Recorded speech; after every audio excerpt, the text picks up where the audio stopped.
This is the news on top of the hour. Live from our studio in Georgetown. Kaieteur Radio, 99.1 FM. Good morning and welcome to this morning's newscast on Kaieteur Radio.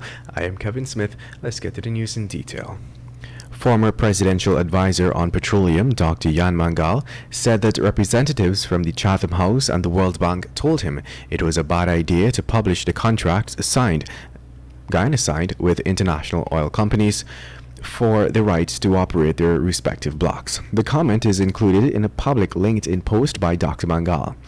The World Bank is Guyana's development partner for many years, and Chatham House is a policy institute which at times assists governments. Dr. Mangal reported finding it quite surprising that representatives from these institutions would advise against transparency.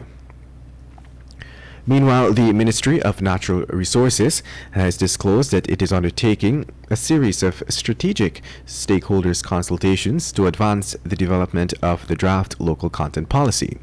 These strategic discussions commenced on March 3rd and will conclude on March 19th. During this extended period of discussions, the ministry said that comments are welcomed regarding all matters addressed under the policy's vision, mission, and objectives. In other news, it has been over 1 week that nurses attached to the Linden Hospital complex have continued to strike against the decision by the Ministry of Health to have CEO Rudy Small return to his post 1 day after removing him. In addition to protesting and blocking Small from entering his office, nurses have moved a step further by blocking him from entering the office of the administrative manager, where he was working from instead. Other administrative employees have been barred from their offices as well. And now let's tell you one key factor to ensuring that Guyana's gas-to-shore project is executed without a hitch is to ensure that the local populace is fully aware of the impacts that it is likely to have on the environment and country at large. This was opined by Vice President and Energy Strategist Roger Cranenberg. Since the announcement of the project, there has been much discussion on the environmental impact which it may have.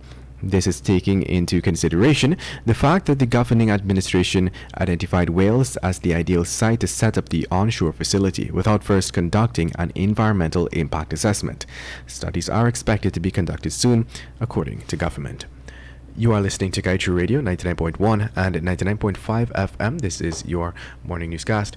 We will return after the break. Digicel Prime Bundles just got better with 3 new apps. Watch more with PlayGo. Share more with Sportsmax. Read more news with Loop. Listen more with D-Music. Plus extra data. It's simply more bundled together. 51 gigabytes for 7 days for only $2,000. Live the experience with Digicel. Activate today on the My Digicel app. Welcome back. Let us continue with the news. 31-year-old Kurt Lindo was on Monday admitted to the West Demerara Regional Hospital with injuries to his left leg after his motorcycle collided with a car on the Good Intent Public Road on the west bank of Demerara.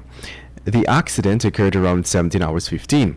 According to police reports, the driver, Paul Daniels, said that he was heading south along the eastern carriageway of the Potentia Public Road when he stopped to turn right.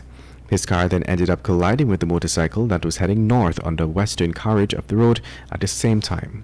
No trace of alcohol was found in the driver's breathalyzer result. However, he was taken into custody where he's assisting with the investigations. Meanwhile, Attorney General and Minister of Legal Affairs Anil Nandlal described the budget case filed by the APNU-AFC parliamentarian David Patterson as useless and requested its dismissal.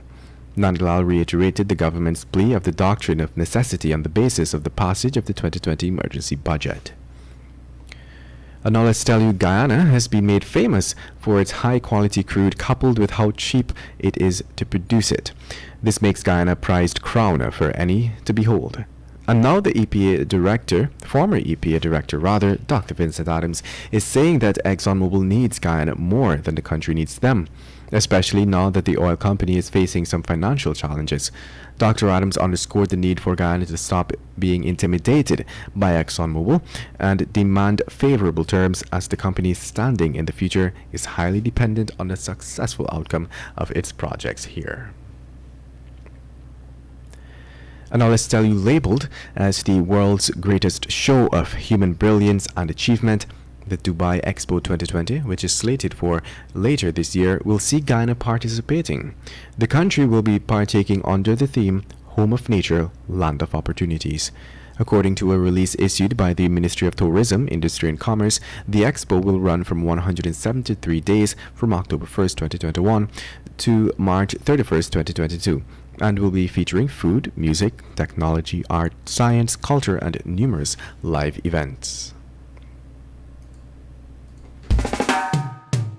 And that's the news of the moment. Remember, to get the full details of these stories, pick up a copy of the